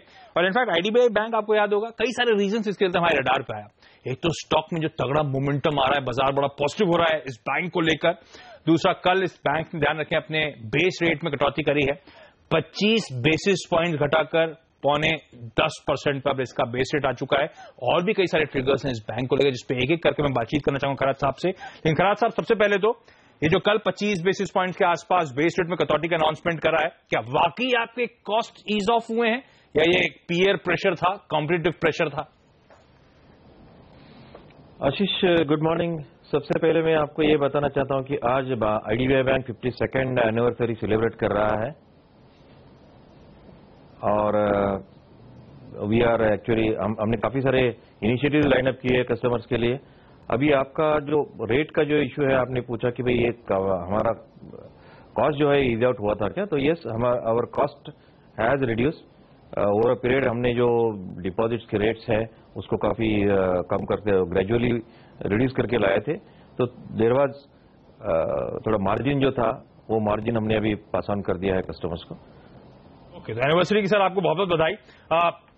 लेकिन जो आपने कहा कुछ ईज ऑफ हुआ है, क्या ये जो 25 बेसिस पॉइंट्स आपने दरों में कटौती करी है, बेस रेट घटाए, इससे आपके मार्जिन जिसे हम एनआईएम्स कहते हैं उसमें कोई प्रेशर नहीं आने वाला? शुरू में एनआईएम में प्रेशर थोड़ा दिखेगा, बट वो मेरे ख्याल से हमारा जो back of the envelope calculation है उसके हिसाब से ज्यादा से ज्यादा 8 से 9% तक एनआईएम में थोड़ा होगा। बट एक क्वार्टर 3-4 महीने के अंदर ये प्रेशर थोड़ा सा नहीं, 8 से 9 बेसिस। ओके, 8 से 9 बेसिस पॉइंट्स के आसपास का प्रेशर आएगा, तो क्या जरूरत थी सर फिर एग्रेसिवली 25 बेसिस पॉइंट्स की कटौती करने की? इसलिए मैं जानना चाहता था, ये क्या कॉम्पिटिटिव प्रेशर है, पीयर प्रेशर इसके चलते आप एग्रेसिव थोड़ा सा कटौती कर रहे हैं, जो वारंट करता है उससे ज्यादा दवा? नहीं, कॉम्पिटिटिव प्रेशर से ज्यादा क्या है कि जो आज मार्केट में थोड़ा सा सेंटीमेंट है कि थोड़ा सा मार्केट डिप्रेस है, आप देख रहे हैं। तो हम चाहते हैं कि अगर मार्केट में अगर थोड़ा सा हलचल हो गया, मार्केट में अगर डिमांड बढ़ गई हमारे रेट कट से, तो सारी इकोनॉमी को थोड़ा सा इसका बेनिफिट हो जाएगा। इकोनॉमी में जैसे बेनिफिट हो जाता है, बैंकों को फिर उसका डायरेक्टली फायदा होना चालू हो जाएगा। तो ये गिव एंड टेक सिचुएशन है। अच्छा, इससे पहले अगर मैं सीऊं तो 25 बेसिस पॉइंट्स आईडीबीआई बैंक पहले भी कर चुका है, तो कुल मिलाकर आप मेरे ख्याल से 50 बेसिस पॉइंट्स के आसपास का ट्रांसमिशन आपने कर दिया है। गवर्नर साहब ने 125 बेसिस पॉइंट्स का हेडरूम दिया है हम लोग को कटौती कर। तो क्या लगता है सर, फर्दर ट्रांसमिशन की गुंजाइश है यहां से? नहीं, हमारी बैंक आप अगर देखोगे तो ये ओरिजिनली डीएफआई थी और वहां से हमने कन्वर्ट किया इसको कमर्शियल बैंक में। तो ये कमर्शियल बैंक कन्वर्ट करके 12 साल हुए हैं। तो हमारे जो बेसिक इश्यूज जो है, काफी सारा बड़ा टर्म लेंडिंग का कैरी फॉरवर्ड कर रहे हैं हम लोग पोर्टफोलियो। हमारा जो कासा है आज भी काफी कम है, around 22-23% average basis, terminal basis से थोड़ा बढ़ता है। तो और हमारा थोड़ा सा निम है, निम भी अभी फिलहाल प्रेशर में है। तो जैसे ये हमारा काफी प्रयास है कासा बढ़ाने के, और निम पे भी हम काफी सारे प्रयास करें कि मार्जिन कैसा बढ़ जाएगा। थोड़ी सी इंप्रूवमेंट हो गई तो हम कस्टमर्स को पास ऑन कर देंगे। अच्छा खरात साहब, एक तो आरबीआई गवर्नर साहब ने परसों एक पॉजिटिव सरप्राइज दिया। मेरे ख्याल से हम लोग से कोई ज्यादा एंटिसिपेट नहीं करते कि 50 बेसिस पॉइंट्स के आसपास की कटौती वो देंगे। उसके बाद उनका स्टैंड बड़ा अकोमोडेटिव लगा, मैंने कहना चाहिए dovish of the dovish policy सुनाई दी। क्या लगता है सर, जिस तरह की पॉलिसी का आउटकम आया है, जिस तरह का पॉलिसी का अनाउंसमेंट आया है, ऑन ग्राउंड सिचुएशन रिवाइव करने में मदद हो सकेगी? क्या हालात इंप्रूव होंगे? वो केपेक्स साइकिल, वो इन्वेस्टमेंट साइकिल क्या रिवाइव हो पाएगी? मुझे काफी उम्मीद है कि इन्वेस्टमेंट साइकिल रिवाइव होगी, और ये राइट टाइम पे उन्होंने किया है। ये जो कटौती लाई है उससे एक सेंटीमेंट भी अच्छा हो गया है। गवर्नमेंट ऑफ इंडिया भी काफी सारे इनिशिएटिव ले रहे हैं, और उन इनिशिएटिव से भी काफी इकोनॉमी में सुधार आएगा। आप अगर देखोगे स्टॉल प्रोजेक्ट्स थे, काफी सारे स्टॉल प्रोजेक्ट्स जिसकी वजह से इकोनॉमी ठप होकर पड़ी थी, अब वो भी स्टॉल प्रोजेक्ट्स धीरे कम हो रहे हैं। कल जैसे आपने सुना होगा रत्नागिरी RGPPL जो है, रत्नागिरी गैस एंड पावर, वो भी सुलझा गया। तो धीरे धीरे मेरे ख्याल से ये होके अगले 4 से 6 महीने में मुझे लगता है कि इकोनॉमी में अच्छा सुधार आएगा। तो गवर्नर साहब ने जो स्टांस लिया है, अकोमोडेटिव स्टांस, और गवर्नमेंट के प्रयास, ये दोनों से मेरे ख्याल से इकोनॉमी में काफी बूस्ट मिलेगी। ये जो आपने Dabhol power plant, Ratnagiri power plant की सर बात करी, मिनिस्टर साहब की तरफ से जो स्टेटमेंट आए थे कि अब उसे रिवाइव करने की जो क्लियर कट ब्लूप्रिंट या रोड मैप सामने आया है, पहले तो मैं जानना चाहूंगा आईडीबीआई बैंक के लिए बड़ा इंपॉर्टेंट था ये, क्योंकि आपको बड़ा तगड़ा एक्सपोजर था। कितना एक्सपोजर था? ऑपरेट कुछ इक्विटी में भी तब्दील तमाम बैंक्स ने किया था, तो आपके केस में कितनी इक्विटी है, कितना अभी भी आउटस्टैंडिंग है? नहीं, अभी आशीष हमारा एक थोड़ा सा हम पब्लिक में किसी पर्टिकुलर अकाउंट का ज्यादा फिगर्स वगैरह डिस्कस नहीं करते, बट हाँ ये हमारा एक्सपोजर उसमें साइजेबल एक्सपोजर है। और जिस प्रकार से इन्होंने जो फॉर्मूला निकाला है, थोड़ा सा इक्विटी में भी कन्वर्ट करना पड़ेगा, क्योंकि इसमें क्या है कि काफी सारे इश्यूज थे और प्राइम मिनिस्टर ऑफिस लेवल पे काफी सारे इश्यूज डिस्कस हो गए हैं, काफी सारे स्टेक होल्डर्स इसमें इन्वॉल्व थे, स्टेट गवर्नमेंट है, सेंट्रल गवर्नमेंट है, गेल है, एनटीपीसी है, सारे बैंक्स हैं, तो सब लोगों ने मिलके ये जो सोल्यूशंस निकाले हैं, मैं सराहना करता हूं पावर मिनिस्टर साहब की, उन्होंने इनिशिएटिव लिया और सारे जितने भी इसमें स्टेक होल्डर्स हैं सब लोगों ने इसमें अकोमोडेटिव स्टैंड ले लिया। तो बिकॉज ये बहुत बड़ा नेशनल एसेट है आशीष, इसको हम ऐसे जाने देना वो भी ठीक नहीं होता। नहीं, वो ठीक है। खराड़ साहब, मैं जानता हूं आप स्पेसिफिक प्रोजेक्ट्स पे बात नहीं करना चाहेंगे, स्पेसिफिक क्लाइंट एक्सपोजर्स पे बात नहीं करना चाहेंगे, ये जो लेकिन इनिशिएटिव लिया गया है, जो खबरें आई हैं, जो रिवाइवल का पाथ है, क्या लग रहा है सर, पैसा वापस आ जाएगा? पैसा तो वापिस आ जाएगा। देखिए ऐसा है कि हमने इस प्रकार से देखना चाहिए कि भाई प्रोजेक्ट तो काफी बिल्कुल टफ पड़ा हुआ था, 2 साल से वहां पे कोई मूवमेंट नहीं थी। अब ऐसे हालात में अगर प्रोजेक्ट को ऐसे ही छोड़ देते तो हमारा सारा ही पैसा चला जाता। तो इससे अच्छा है कि प्रोजेक्ट को स्टार्ट करें। 1 नवंबर को प्रोजेक्ट वापस चालू होने की उम्मीद है और मेरे ख्याल से ये जो उन्होंने बाइफर्केशन का भी एक डिसीजन लिया है, काफी अच्छा डिसीजन लिया है कि एलएनजी टर्मिनल सेपरेट करके और पावर प्लांट सेपरेट करके।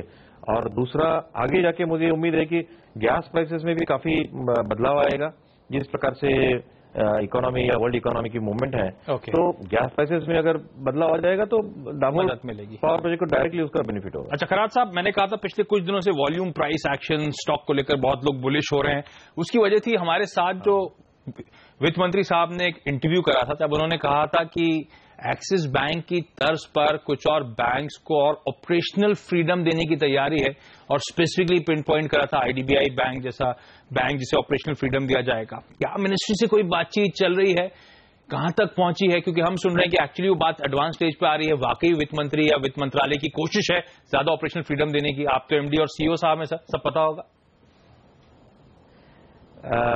आशीष, गवर्नमेंट की बात तो आज नहीं है, काफी दिनों से चल रही है। आप अगर देखोगे ज्ञान संगम में पंतप्रधान साहब ने ज्ञान संगम लिया था एनआईबीएम पूना में, वहां पे भी बात चली थी कि भाई सारे बैंकों को ऑटोनॉमी देंगे, उसमें थोड़ा बैंकों के जो होल्डिंग्स है वो भी कम करेंगे।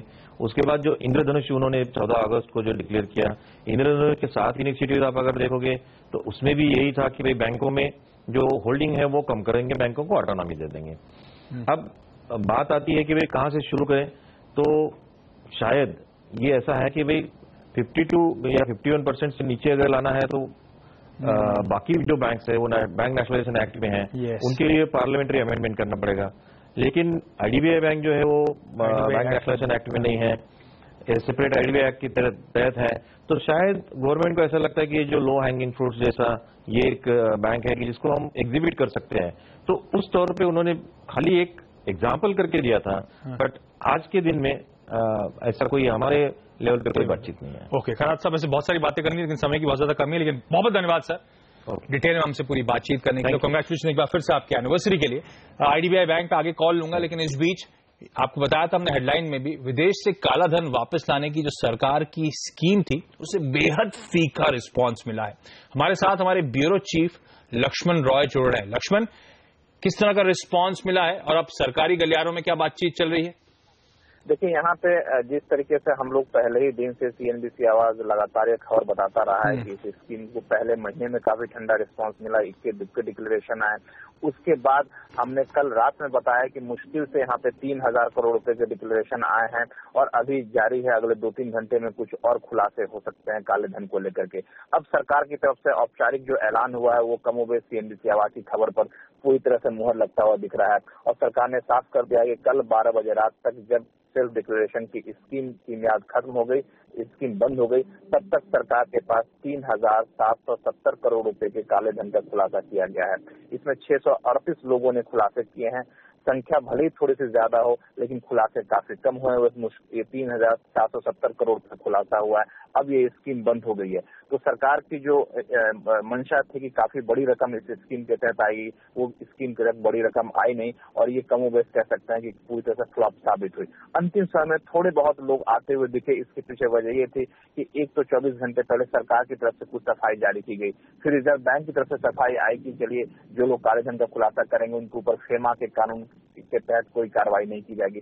इन सब कोशिशों का थोड़ा बहुत असर दिखा, लेकिन जो बड़े ब्लैक मनी का खुलासा करने वाले थे वो लोग इसके बावजूद इस स्कीम से अपनी दूरी बनाए रखें। और इसमें जो स्टेक होल्डर्स हैं, चार्टर्ड अकाउंटेंट्स हैं, उनसे हमारी बातचीत, उनका कहना था कि जब स्कीम लॉन्च हुई थी तो काफी बड़े संख्या में लोग आगे आए थे कि हम भी कुछ खुलासा करना चाहते हैं, लेकिन जब उन्हें इस स्कीम की बारीकियों का पता चला तो उन्हें अपने पांव पीछे खींच लिए और किसी कार्रवाई के लिए ज्यादा तैयार है, बशर्ते कि हम यहाँ पे खुलासा करें। एक तरह से कह सकते हैं अब ये स्कीम फ्लॉप हो गई है।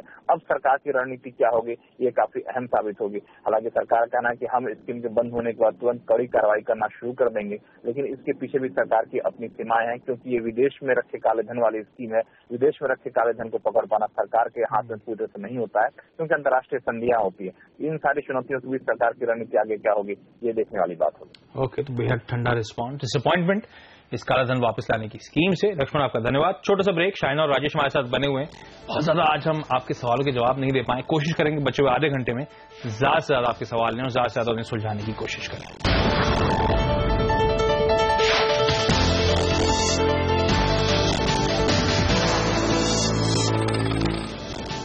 ब्रेक के बाद आपका स्वागत है। दिक्कत बढ़ती हुई भारतीय बाजारों की। निफ्टी लाल निशान में, सेंसेक्स पूरे गेन वाइप आउट करता हुआ अपनी ऊपरी स्तर से तो अब 200 पॉइंट नीचे कामकाज कर रहा है। बैंक निफ्टी अब 0.5% नीचे। लेकिन चलिए चेन्नई से हमारे साथ देवी जुड़ रही हैं। देवी हाय, सॉरी आपको बहुत देर वेट कराने के लिए। मैम पूछिए अपना सवाल। मैंने कल एक्सिस बैंक खरीदा था इन द रेट ऑफ 500,000 और ICICI in the rate of 268। तो अभी मैं क्या करूं, एग्जिट करूं या होल्ड करूं? तो ट्रेडिंग का नजरिया है। राजेश, कल ही खरीदारी करी है एक्सिस और ICICI बैंक में, क्या करना चाहिए सर? देखिए, मुझे लगता है कि जैसे ही बैंकों ने जो रेट कट किया है उसके बाद थोड़ा बहुत प्रॉफिट बुकिंग आ रहा है, लेकिन मुझे लगता है कि दिस इज एक रनिंग करेक्शन, एक रीजन फॉर प्रॉफिट बुकिंग। हमने देखा एक्सिस बैंक जैसे कि 450 से लेके 540 535 तक गया, तो this is a running correction. 480 85 के नीचे तो मुझे नहीं लगता एक्सिस बैंक जाएगा, और इनफैक्ट मोमेंटम फिर से कैचअप होगा। वो कैचअप रैली मुझे लगता है अगले हफ्ते देखेंगे, क्योंकि ये ट्रंकेटेड वीक है, 3 दिन की छुट्टी है, तो मुझे लगता है एक स्लाइट प्रॉफिट बुकिंग बाजार में है। बट एक बाइंग अपॉर्चुनिटी जिन्होंने मिस किया उनके लिए भी है। तो एक्सिस बैंक रहे या ICICI बैंक रहे, तो मुझे लगता है कि इसमें डेफिनेटली एक कैचअप रैली आएगी, एक फर्दर बाइंग आएगा। एक्सिस बैंक का जो टारगेट मैं देखता हूँ वो रफली है 550 के आसपास, और ये कैश के लेवल्स की मैं बात कर रहा हूँ। और ICICI बैंक जो कि अभी 268 में है, तो मुझे लगता है 250 के आसपास इसमें बेस बना है। एक फाउंडेशन जो हम लोग बोलते हैं कि 250 के नीचे ज्यादा अगर जाएगा खतरा है, तो मुझे लगता है 250 में होल्ड है। काउंटर भी अच्छे से कंसोलिडेट हो रहा है। जो सामने रेजिस्टेंस दिखता है जहां पे एक प्रॉफिट बुकिंग आएगा, एक resistance supply zone, that is somewhere near 300 304। तो मुझे लगता है आप उस टाइम पे आपका जो प्रॉफिट है वो एक बार बुक कर लीजिए। ओके, गुड़गांव से विशाल जी जुड़े हैं हमारे साथ। विशाल जी हाय, गुड मॉर्निंग सर, पूछिए अपना सवाल। Good morning sir. सर मेरे पास HDFC का एक लॉट है 1230 रुपए पे। 1230 जी, अक्टूबर सीरीज का। सर तो मुझे क्या करना चाहिए? 1230 का लॉन्ग किया आपने? जी, लॉन्ग किया है मैंने। ओके, राजेश क्या करें अब? तो वो असल में इसमें दिक्कत वो आ गई है कि खबर आपको पता होगा NCDs और वारंट जारी करने वाला है, तो कुछ डाल्यूशन आएगा ऑब्वियसली, तो थोड़ा सा वो भी बाजार प्राइसिंग कर रहा है। लेकिन राजेश क्या करना चाहिए? HDFC के चार्ट्स क्या कह रहे हैं सर? देखिए, HDFC limited 1208 current market price है। मुझे लगता है 1200 का सपोर्ट होल्ड करेगा यहाँ पे। मैं जानता हूँ कि यहाँ पे रीजंस है प्रॉफिट बुकिंग के लिए, जैसे कल हमने अपोलो हॉस्पिटल में देखा एक रीजन था, लेकिन उसके बावजूद कल का दिन सबड्यूड है और उसके बाद पुल बैक आता है। सेम चीज मुझे लगता है एचडीएफसी लिमिटेड में आ सकता है। जैसे मैंने कहा आईसीआईसीआई एक्सिस में, वैसा ही चीज एचडीएफसी में भी है। लेकिन एक बात याद रखिए, 1250 के आसपास इसमें रेजिस्टेंस है और वो डबल रेजिस्टेंस है। अगर वो लेवल काटता नहीं तो एक बार के लिए आप प्रॉफिट बुक करके अब जो भी छोटा मोटा प्रॉफिट है वो लेके साइड पे हो जाएगी। ओके, पानीपत से मीना जी जोड़ी हमारे साथ। मीना जी हाय, गुड मॉर्निंग मैम, पूछिए अपना सवाल। हाँ जी, मैंने यूपीएल के शेयर ले रखे हैं 440 है कि 201 हैं, 500 के हिसाब से हैं। 500 रुपए के आसपास लिए थे, तो अभी हाल फिलहाल की खरीदारी थी जब से लगातार पिटाई हो रही है स्टॉक की? हाँ जी, अभी हाल फिलहाल में खरीदारी करी थी मैडम? ये सिर्फ काफी दिन हो गए इसे करे, तो आज का मेरे पास लास्ट डेट है, मैंने पेमेंट करनी है आज शाम तक। क्या करें शाहिना, यूपीएल में अच्छा मोमेंटम था, बड़ी स्ट्रांग रेटिंग हुई थी, कंसोलिडेशन, उसके बाद अगर मैं सही हूं तो अब तो अच्छा खासा सीरियस करेक्शन इस काउंटर में देखने को मिल रहा है। फंडामेंटली कैसी लगती है आपको ये कंपनी मैम? देखिए, रिजल्ट्स जो हमने फर्स्ट क्वार्टर के देखे वो काफी डिसअपॉइंटिंग थे। रेवेन्यू तो ठीक है ऊपर था, लेकिन मार्जिन इम्पैक्ट हुए थे, प्रॉफिट्स 5% डिक्लाइन हुए थे, और मेरे हिसाब से वो ब्राजील का प्रॉब्लम है, करेंसी प्रॉब्लम है, वो नेक्स्ट क्वार्टर में भी होगा। तो जैसे अभी इन्वेस्टर ने कहा उनको अर्जेंट फंड्स की रिक्वायरमेंट है, मेरे हिसाब से एक बार उनको निकल जाना चाहिए। यहाँ से हो सकता है कि 480 490 तक जाता है स्टॉक, लेकिन it is better if she want she can get out of the stock, because chart structure इतना भी कुछ खास नहीं है। तो बेचना पड़ेगा मैम, शायद लॉसेस में ही, लेकिन बेचना पड़ सकता है। छोटा सा ब्रेक, दोनों एक्सपर्ट्स हमारे साथ बने हुए, ब्रेक के बाद भी सवाल जवाब का सिलसिला कंटिन्यू करेंगे।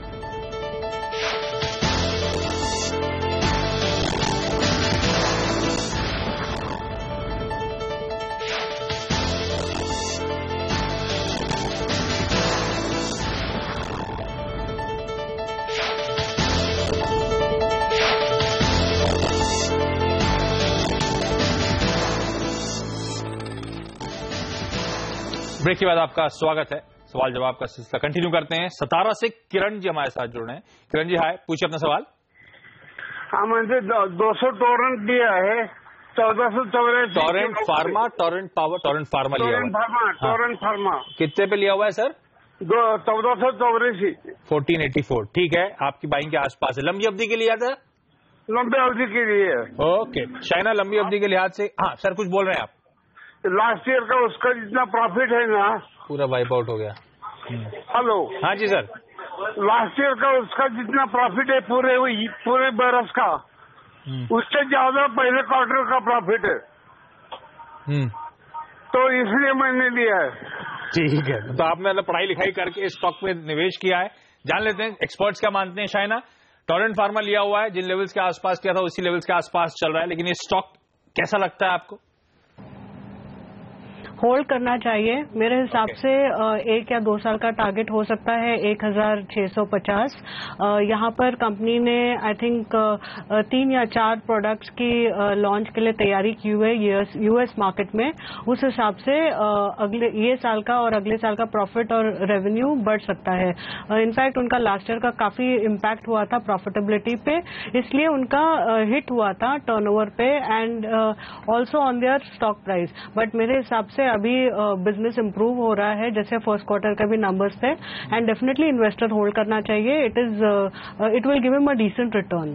ओके, चलिए चुरू से सज्जन जी। चुरू तो मेरे ख्याल से सज्जन साहब, ये जो राजस्थान में शायद सवाल क्या है सर, कौन सा स्टॉक है आपके पास? सर मेरे पास टाटा स्टील मैंने परसों 203 रुपए 30 पैसे में लिया था। 6 महीने का मेरा टाइम है, 250 शेयर है। क्या करूं मैं, इसको होल्ड रखूं या निकल जाऊं? 6-8 महीने का टाइम है, टाटा स्टील लिया हुआ है। राजेश, क्या करना चाहिए टाटा स्टील में? 6 महीने का टाइम होराइजन अगर पकड़े तो? देखिए, मुझे लगता है Tata steel first of all ये तो समझना पड़ेगा कि ओवरऑल मेटल सेक्टर वीक ही है। मैं यहाँ पे मेटल में कॉन्ट्रा बाय करने की सलाह नहीं दूंगा, लेकिन फिर भी अगर आप प्योरली टेक्निकली देखें तो टाटा स्टील में जो अर्लियर लो था that was somewhere near 200 rupees. हमने परसों देखा टाटा स्टील ने 200 तोड़ा, लेकिन 200 तोड़ने के बावजूद उसमें टेक्निकली एक पुल बैक आया। As far as the technical is concern on a weekly chart, यहाँ पे एक पॉजिटिव डाइवर्जेंस सिचुएशन है जो टाटा स्टील को एक बार फिर से 245 के आसपास लेके जा सकती है। अगर बाजार उसके बावजूद वीकनेस आता है टाटा स्टील में, तो मुझे लगता है एक बार के लिए आप वहां से निकल दीजिए क्योंकि अगर इस बार टाटा स्टील का 200 का लेवल टूटता है तो फिर टाटा स्टील में बड़ा लॉन्ग लिक्विडेशन हो सकता है, जो हमने टाटा मोटर में देखा 330 टूटने के बाद। तो वन शुड बी कॉशियस। आपने लिया है, बेट लिया है, तो डेफिनेटली एक स्टॉप लॉस रखिए 95 का, 195 का एंड होल्ड करिए। ओके, बोकारो से गौरव वर्मा जी जोड़ रहे हैं हमारे साथ। गौरव जी हाय, गुड मॉर्निंग सर, पूछिए अपना सवाल। सर मैंने गति ली थी 197 पर, 150 शेयर 197 पे। हाँ, तो अभी मैं कितने दिन इसे होल्ड करूं? क्या करें? गति एक टाइम पे सबको बहुत पसंद आ रहा था, बड़ी स्ट्रांग रीरेटिंग हो रही थी, पर उतना ही इक्वली स्ट्रांग करेक्शन इस काउंटर में आया है। इनको तो अच्छा खासा लॉस भी होने लगा है। मैम क्या करना चाहिए? मुझे लगता है एक बार उनको अपना जो लॉस है वो कट कर लेना चाहिए। I mean he should cut his position. यहाँ पर मेरे हिसाब से 146 के लगभग, यहाँ से थोड़ा ऊपर में फिर से एक अच्छा रेजिस्टेंस आएगा।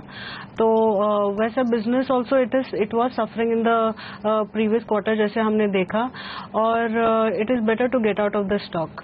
ओके, जयपुर से असलम जी हमारे साथ जोड़ रहे हैं। असलम साहब नमस्कार, जुड़ने के लिए धन्यवाद आपका। सवाल पूछें असलम साहब। हाँ जी सर, सवाल पूछें। हेलो, हाँ मैंने टाटा मोटर्स लिए हैं सर, 50 शेयर 360 रुपए की रेट पे। 360 पे, ओके। लंबी अवधि के लिहाज से लिया था असलम साहब? जी, टीटागढ़ वैगन का भी एक सवाल।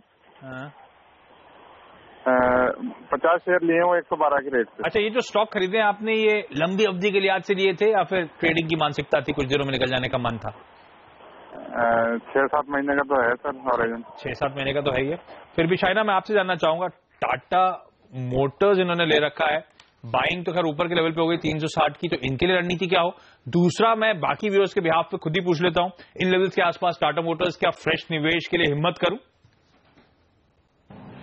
देखिए, मेरे हिसाब से इतना करेक्शन होने के बाद अभी थोड़ा बाउंस आ रहा है। इन्वेस्टर को एक बार फिर भी एक near term stop loss about 287 का रखना चाहिए। एंड मेरे हिसाब से ये बाउंस ऑलमोस्ट 320, 325 तक ले जा सकता है। So the investor should hold it now, और थोड़े ऊपर लेवल में निकल सकते हैं, क्योंकि जैसे हमने देखा डोमेस्टिक बिजनेस में हो सकता है थोड़ा बहुत इम्प्रूवमेंट हो, बट फिर भी वॉल्यूम्स डिक्लाइन ही है। एंड इंटरनेशनल मार्केट्स में भी थोड़ा बहुत प्रॉब्लम है, जैसे हम देख ही रहे हैं इन चाइना का मार्केट में प्रॉब्लम है। तो I think to that extent investor should look for a bounce and maybe get out of the stock. Titagarh also wagons काफी डिसअपॉइंटिंग उनके नंबर्स थे, रिजल्ट्स थे, उस हिसाब से वो अभी लेकिन फिर भी बाउंस दे रहा है, क्योंकि एक्सपेक्टेशन है कि जो गवर्नमेंट के टेंडर है अबाउट 17,000 वैगन्स, वो नियर टर्म में वो खुलेंगे टेंडर्स। तो न्यूज बेस्ड हो सकता है, एक बाउंस रहेगा। वो बाउंस मेरे हिसाब से 110 तक जा सकता है।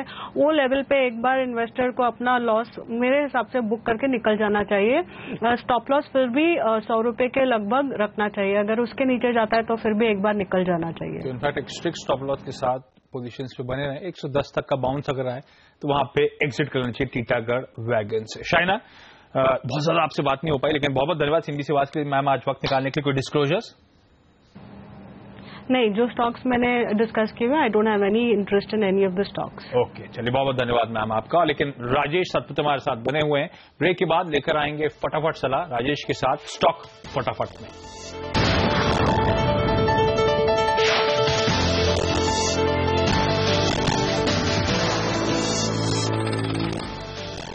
ब्रेक के बाद आपका स्वागत है। वक्त है स्टॉक्स फटाफट का। डायरेक्टर साहब ने हमें सिर्फ 5 मिनट का वक्त दिया, तो ज्यादा से ज्यादा क्वेरी सॉल्व करने की कोशिश करेंगे। राजेश हमारे साथ बने हुए हैं। शिमला से भूमि खुराना जी का सवाल है, DHFL 2500 शेयर 500 के भाव पे लिए थे, क्या करें राजेश? देखिए, दीवान हाउसिंग फाइनेंस जो करंट मार्केट प्राइस है रफली, मुझे लगता है कि शॉर्ट टर्म के लिए यहाँ पे होल्ड करना चाहिए। इमीडिएट बेसिस पे यहाँ पे आप लॉन्ग लिक्विडेशन न करें, क्योंकि कल का जो इशू था, जो बैंकिंग जो इंटरेस्ट रेट घटा है, उसके बाद मुझे लगता है कि इसमें बहुत अच्छा ट्रैक्शन रहेगा। शॉर्ट टर्म रेजिस्टेंस 230 का है, होल्ड। पटना से विकास चौबे जी का सवाल, अबान ऑफशोर 87 शेयर्स 520 की बाई। देखिए अबान ऑफशोर मुझे लगता है करंट मार्केट प्राइस पे बेसिकली इससे लगाड़ काउंटर, अगर आप वीकली बेसिस पे देखो तो 240 के आसपास यहाँ पे ड्रैग हो रहा है, लेकिन मुझे लगता है कि it's completely oversold. Short term के लिए यहाँ पे होल्ड रखिए। अपसाइड में मुझे लगता है जो रेजिस्टेंस बढ़ेगा वो 280 का है, अगर वो भी पार करे तो 340 का लक्ष्य एक साल के एंगल से आप देख सकते हो। चेन्नई से मिथुन अयंगर जी का सवाल, M&M फाइनेंशियल 500 शेयर 333 की बाइंग 333।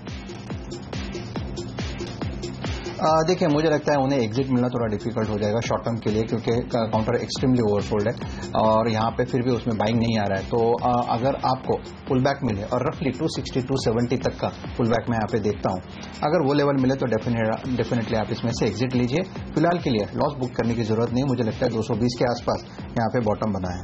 गुड़गांव से सुनील भारद्वाज जी का सवाल, मैस्टेक 500 शेयर 424 की बाइंग।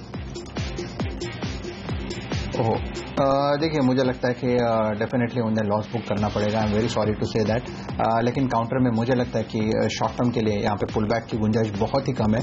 अगर आता भी है यहाँ से पुल बैक तो मैक्स 15-20 रुपए का आ सकता है, तो it's an exit. Shyam ji Faridabad से, JBF इंडस्ट्रीज 250 शेयर 259 की buying.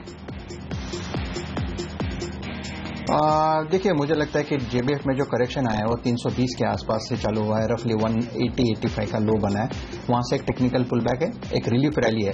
Max it can go up to 250, so short term के लिए होल्ड रखिए और 250 के आसपास आप उसमें से एग्जिट करिए। हुबली से श्रीधर जी का सवाल, DCM श्रीराम 200 शेयर 241 की बाइंग। देखिए मुझे लगता है फर्स्ट ऑफ ऑल ये this is a mid cap counter, illiquid counter, थोड़ा मुझे यहाँ पे कंफर्ट नहीं है to be very honest with you. आप किसी और काउंटर में शिफ्ट करिए। शॉर्ट टर्म के लिए प्योरली टेक्निकली अगर यहाँ पे देखना है तो 102 के आसपास यहाँ पे एक शॉर्ट टर्म बॉटम फॉर्मेशन बनेगा। अपसाइड में 125 तक यहाँ पे पुल बैक आ सकता है, but that should be used to liquidate your long, it's a sell. Gurgaon से Anil Kumar, Orient Bell 1000 share 137 की बाइंग। देखिए मुझे लगता है ओरिएंट बेल में first of all again that is what I said कि it's a mid cap counter, illiquid counter है, तकलीफ देने वाला काउंटर है। 108 110 पे यहाँ पे शॉर्ट टर्म बॉटम फॉर्मेशन है, 140 150 के ऊपर मुझे लगता नहीं है, तो it's an exit on, you can just sell on the rise. Delhi से शेखर जी का सवाल, IVRCL 400 शेयर 15 की buying. First of all, IVRCL, JP Associates, simply avoid. Don't trade in this counter. It doesn't mean कि 15 रुपए का भाव है इसका मतलब वो नीचे नहीं आएगा, और 7 रुपए का भाव है इसका मतलब और 3 रुपए नहीं होगा। तो मुझे लगता है it's an exit, clear cut exit. यहाँ पे don't wait for a technical bounce. Nagpur से Tejas Kulkarni, Force Motors 150 share 1490 की buying. Buy is at 1490, right? Yes. Okay Ashish, मुझे लगता है कि first of all this is a good pick, लेकिन शॉर्ट टर्म में जो पुल बैक हमने देखा था लाइक 1400 से लेके 3200 तक, इसका एक करेक्शन है, it's a retracement you can से। अपसाइड में ज्यादा से ज्यादा 2800 का एक टेक्निकल पुल बैक आ सकता है, लेकिन वो जो स्पाइक था, वो जो मोमेंटम था, वो मोमेंटम अभी नहीं दिखेगा। तो it's a sell on rise. एक 200 रुपए का और एक पुल बैक आ सकता है, वहां पे आप एग्जिट ले लीजिए, वाराणसी के लिए होल्ड। ओके, वाराणसी से Ashish Kumar, Crompton Greaves 50 share 175 की बाइंग। देखिए मुझे लगता है क्रॉम्पटन ग्रीव्स एक साइडवेज काउंटर है, बहुत बड़ा इसमें मोमेंट नहीं है, बहुत उतल पुतल नहीं है। अगर आप देखिए क्रॉम्पटन ग्रीव्स में 150 155 का सपोर्ट बनता है, अपसाइड में जो रेजिस्टेंस है 185 का है, तो इससे रेंज बाउंड काउंटर, आप इसे होल्ड रखिए। 150 के नीचे इसमें मंदी नहीं दिखता। इनफैक्ट मुझे लगता है कि Crompton Greaves as per the weekly chart अगर ये 185 का लेवल निकाले तो रफली 250 का टारगेट एक साल के अंदर आना चाहिए। सो इट्स ए होल्ड और you can say it's a buy on dip. Okay, quickly एक लास्ट सवाल लेते, समय खत्म। भोपाल से अभिषेक दुबे जी का सवाल है, इंगरसोल रैंड है इनके पास, 12 शेयर 928 की बाइंग है सर।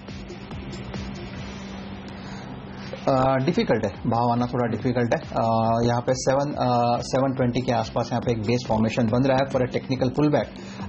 मुझे लगता है कि अगर बाजार भी ठीक ठाक रहा और मिड कैप्स में एक रैली अगर आती है तो मुझे लगता है कि यहाँ पे एक टेक्निकल पुल बैक आएगा। शॉर्ट टर्म के लिए इतना ही कहूंगा, आप उसे होल्ड रखिए। 700 का लेवल टूटता है तो फिर आपको यहाँ से एग्जिट लेना पड़ेगा। अगर तो यू सिंपली मीन दैट कि 700 के आसपास आपको स्टॉप लॉस मेंटेन करना पड़ेगा। अपसाइड में अगर रैली आता है तो रफली 830 840 का एक स्ट्रॉन्ग रेजिस्टेंस है, वहां पे आप निकल लीजिए। वो जो 100 रुपीज 100 रुपीज का लॉस है वो आपको इंकर करना पड़ेगा। ओके राजेश जी, बहुत धन्यवाद हमारे लिए आज वक्त निकालने के लिए। कोई disclosures sir? There are many frontline counters, many sidelines counter जिसमें क्लाइंट्स की पोजीशन हो सकती है।